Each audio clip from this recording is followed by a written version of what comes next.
Hi everyone, this is our last video in object-oriented programming series in Python. In this video, we are going to discuss about some methods in Python. We will see getattr, setattr, hasattr and delattr. We are going to discuss about these methods in details. We will see how we can use them, what are the main tasks of using these functions. So everything about these functions we are going to discuss in this video. Without doing further delay, let's get into this. As you can see that guys, I'm in a PyCharm and let me write here lecture 25 because this is our lecture 25. And now guys, let's first discuss about getattr method. So I'm going to write here getattr. Basically what this function do, it helps us to get the value of an object attribute. So you know that in a class, let's say class X, in this class X we have an attribute age. So I'm going to write here age attribute which value is 50. So we have a class X right now. In that class we have an age attribute which have a 50 value. Now we want that value of this age. How we can do that? One way we can do that, we can just create an object of this X class, and after that we can say X dot age, right? And another way is that we can use this getattr function and we can pass some parameter and it will give us the value of this age attribute. And how we can do that? Let's see first of all this syntax of this getattr method. So I'm going to comment this and I'm going to write a syntax. So getattr, this is going to have three parameters. The first one is object name, alright, and the second one is attribute name, which attribute value you want to have, and the last one is your default. Let's say that attribute which you want to get that does not present in this X class. So let's say you want to get the value of height, but height is not present in this X class. So you can pass a default value which is going to be written if that attribute is not present in that particular class. So we are going to create a class first. Let's create that. I'm going to create a class with the name of person and this is going to have some attribute. So let's say one attribute is person age and let's say the age of that person is 30 and one is person name. Let's say the person name is, let's say Neeraj, alright, and let's say the person location, and the location let's say India, and the last attribute I'm going to say person height. Let's say height is 177 semi. Alright, so we have done this thing, right? So let's take height in integer 177. Alright, so we have done this thing. Now guys, what I'm going to do, I'm going to create an object of this person class. So I will say, let's say obj and let's say person. Now guys, one way to get the age of that person by using this dot operator, I'm going to say print obj dot person age. Alright, if I run this code now, you guys can see that I got value 30, right? Because we know that we can call any attribute by using this object, and after that we have to just pass this dot and we can use the attribute name. But now we are going to use a getattr function, and let me use that.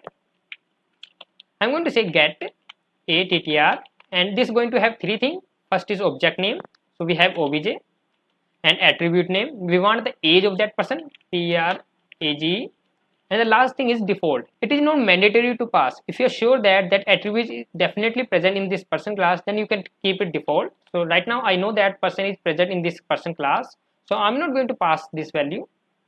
So alright, so I have to pass this in a string, so I have passed in a string. Now guys, I'm going to run this code. So you guys can see that I got nothing because I haven't printed that. So let me print that. Now let's run this. You guys can see that I got value 30 same. We have a age which is 30. So I'm going to use a height as well. Here height, and let's run this. You can see that I got every value of attribute which is present in this person class by using this object and by calling this getattr method. So this is how you can use the getattr function, and you can pass default value as well. So I'm going to pass a default value. Let's say default value is 160, and let me say there is no height in this person class, so I commented out. Now I'm going to call this. You guys can see that I didn't get any error because I told them if this person height is not present in this person class, then you can print me that default value.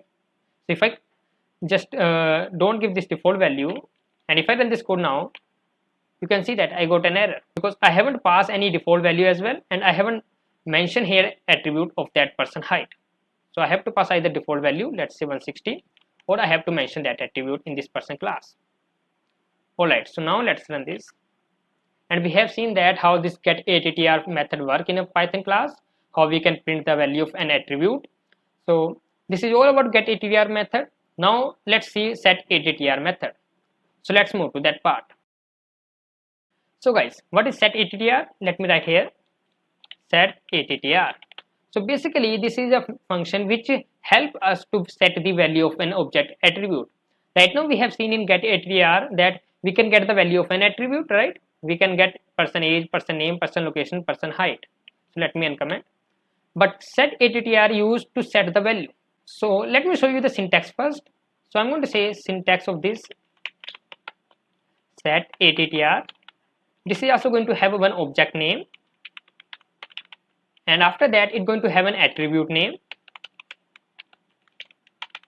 and after that it's going to have a value. So what value you want to pass in this attribute, you can pass that here. So I'm going to show you with the example. So let me just use here. Here I'm going to comment this thing, and what I'm going to do, I'm going to say setattr, and here I'm going to pass this object name obj, and after that I'm going to pass a value of person age. Let me say person age, and now we have a 30 in this person age value, right? In this person age we have a 30, but I want that it should be 40. So just I have write here 40. Now if I just let me copy that line and let me paste here, let me uncomment this. I'm going to use a person age, right? I'm getting the value by using a getattr method, and let me pass a default value which is 20.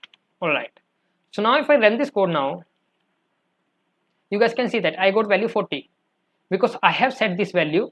It is not right now 30, it is 40 because we have called this setattr. Now it is telling us that person age, just replace this person age value which is present in this person class and set the value is 40. So it replaced the 30 value with 40 now, and we are getting age 40. But if this line I just print before this setattr, and if I run this code now, you guys can see that earlier it was 30, but when we change that value to 40, now it's getting a printed 40.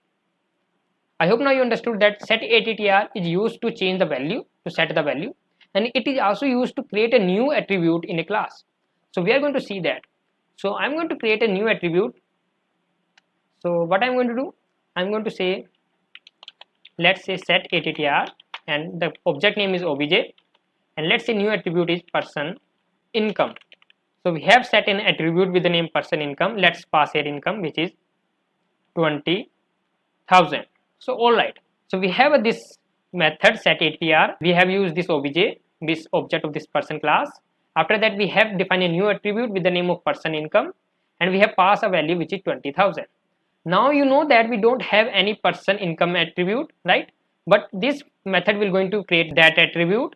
Now we are going to see that print get attr, and after that I'm going to say obj dot person income, and let's run this, right? You can see that I got value 20,000. It means that it is having now attribute with a person income which is having this value 20,000. So if I comment all these things, and if I try to execute this before this setattr, and if I run now, you can see that I got an error. It's saying that we don't have any attribute with the name of person income because I call this before this setattr. Right now we don't have any attribute, but when Python is going to execute this line 31, it's going to shift here one more attribute which is person income, and the value it will pass here 20,000.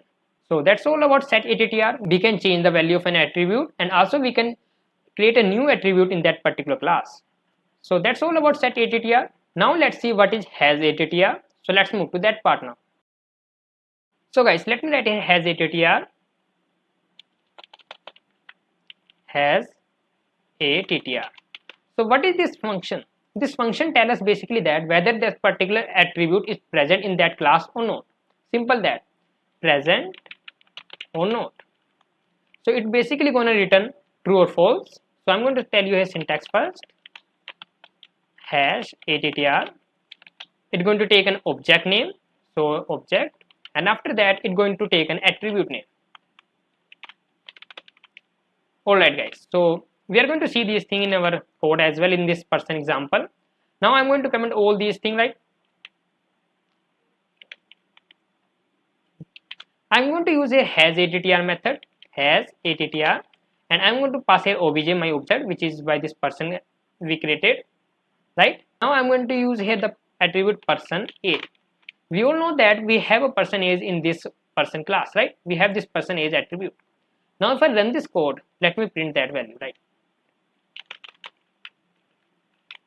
Now guys, if I run this code, you guys can see that I got value true. It means that that is present in this class. But if I use any other attribute which is not present, let's say person income, which we know that it is not present, so let me run this. You can see that I got value false, means person income is not present. But if I copy this line where we have mentioned a person income by setattr, and if I paste here, so now you can see that we use a setattr and we created a new attribute set income and we pass this value. Now if I run this code, you can see that I got value true. It means that now person income is present in this person class. So this is just a basic method hasattr, which is just used to see whether this attribute present in our class or not. So that's all about hasattr. Now let's move to the last method, which is delattr. So let's move to that part. So I'm going to write here first of all delattr. Let me go over. Alright guys, so I'm going to write here delattr. It is basically going to delete an attribute in our class. So let's say delete an attribute in our class. The syntax is, guys, delattr, and inside that class name, and after that your attribute. Alright guys, so let's see that. Guys, what I'm going to do, I'm going to create an attribute here. So guys, let's comment this thing first. Now guys, we all know that we have a person name in that class, right? Person class, we have this person name. So I'm going to first of all use that. I'm going to say print hasattr and obj, and after that I'm going to use my attribute person name. Alright guys, so it's going to print as true because we have this in our class, right?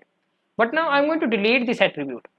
I'm going to say delete delattr, and my class name is person and my attribute name is person name. So once I have done that, so it will delete that, and let me print again this whether we have or not. So if I run this code, you can see that first time it printed true, right? But after this delattr function, it deleted that person name from the class, and when we try to see whether it is present or not, it returns false. So I hope now you understood that what is delattr. It is basically used to delete an attribute from the class. So this is all about, guys, 4 methods. We have seen setattr, getattr, delattr, and hasattr. So if you have still any kind of doubt, you can ask in the comment section. I'm always there to help you. And guys, if you like this video, give a thumbs up to this video and subscribe my channel. Meet you in the next video. Thank you.